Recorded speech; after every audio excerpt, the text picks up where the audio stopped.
All right, so we are doing a review of somebody sending in their system to see what I think about it. So let's push play on this and see what we got.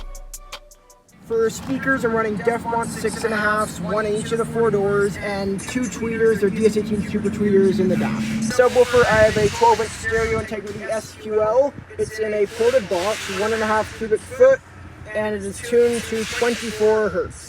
Spare tire well, I have my amp rack, and yes, the spare tire still is in there. For the mid-range speakers, Down for Sound JP34. For the subwoofer, JP13, and for the 2 tweeters, I have a DS18 4-channel. It's 250 watts a piece. Hopefully one day replace that with a JP234. Down for Sound Easy DSP, and new concept. So I'm gonna pause it right there so we don't get too far into the video, but so far he's got an awesome system going on. He's got the Defmont mids in the doors. He's got the DS18 tweeters in the dash.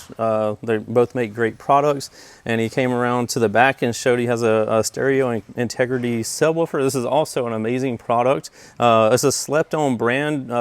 I think it's more so known for like home audio, but they also offer car audio products and a good price as well, good products, and a great guy that owns that company, Nick Lemons. I've known him for a very long time. So great subwoofer there. And then going over his amplifiers, we have a couple of Down for Sound amps here. Let's see, what was it? JP34AB for the like class AB, about 150 by 4 for the mids, and a JP13 is going to be powering that subwoofer. And as you know, that amplifier is severely underrated. So he's getting I would say at least over 2,000 watts out of that amplifier.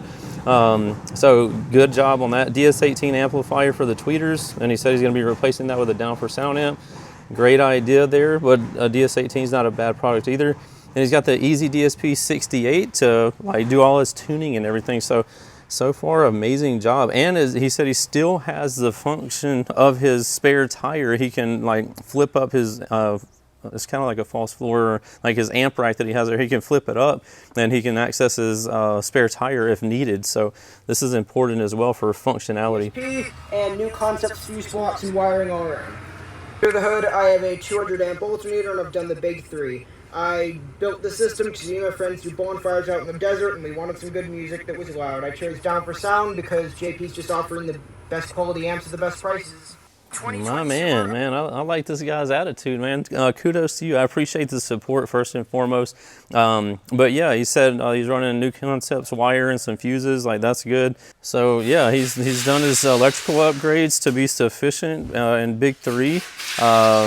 So he kind of has all the bases covered. I didn't hear anything about a battery upgrade. So with the amount of power that he's running in there, his alternator, he's kind of on the cusp of needing to like upgrade his batteries. I'm hoping I'm not missing that if he did or not. Built the system because you and my friends do bonfires out in the desert. Yeah, I didn't hear him say anything about batteries. So I think the only thing that I would recommend for this is to put a Down for Sound LTO 6.0 battery back there in the back, and you should be golden, man. Great start on your system and doing the install. I would ding you a little bit. I don't know what process you're at with your installation, but the wiring could be cleaned up a little bit. So that's going to be my constructive criticism for you. But if it's playing and you like the way that it sounds, like there's like a lot of testing and tuning that people do and changing stuff around different locations for their amps and everything like that. So if you're in that phase or you just got finished with it and this is kind of like a final idea, then if you like this and this is going to be the final, that's what I'd recommend, going back and just spending a little bit more time on your wiring and stuff. And after, like, if you're going to add that LTO 6.0 back there, it'd be a perfect time to do that. Like, clean up the wiring so when you flip that up, it all looks nice and neat, and the wires, it's not terrible by any means, so don't take it that way, but you know, you can do a little bit better on that. So I would just recommend doing that. Adding the LTO 6.0, clean up the wiring a little bit, and you should be golden, man. I appreciate the support with you running Down for Sound products, and also looking to get more Down for Sound products. So thank you so much for that.